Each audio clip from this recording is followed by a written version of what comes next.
AP CM చంద్రబాబుకు Telangana CM Revanth Reddy warning ఇచ్చారు. కేంద్రంలో పలుకుబడి ఉందని అన్ని ప్రాజెక్టులకు అనుమతులు వస్తాయని అనుకోవద్దని ఏపీ సీఎం చంద్రబాబుకు సీఎం రేవంత్ రెడ్డి సూచించారు. అయితే ప్రధాని మోదీపై ఒత్తిడి తెచ్చి అనుమతులు తెచ్చుకోవడం వల్ల ఇవి పూర్తి కావని అన్నారు.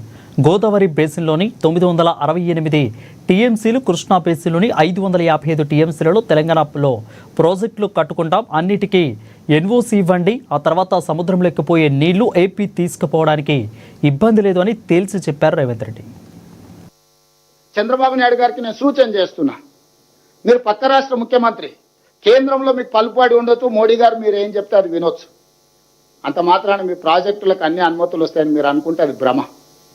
అట్లాంటి వాటికి అవకాశం లేదు. తెలంగాణ రాష్ట్ర ప్రజలకు ప్రయోజనాలు కాపాడుకోవడానికి అవసరమైన ప్రణాళిక, వ్యూహరచన స్పష్టంగా ఉన్నది. మేము ఈరోజు వివిధ రాజ్యాంగబద్ధమైన సంస్థలకు మేము ఫిర్యాదులు చేస్తున్నాము.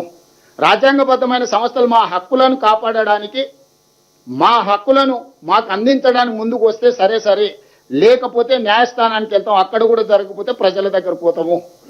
అంతిమ నిర్ణేతలు ప్రజల దగ్గర కూడా వెళ్తాము. చంద్రబాబు నాయుడు గారికి నేను సూచన చేస్తున్నా, మీరు పక్క రాష్ట్ర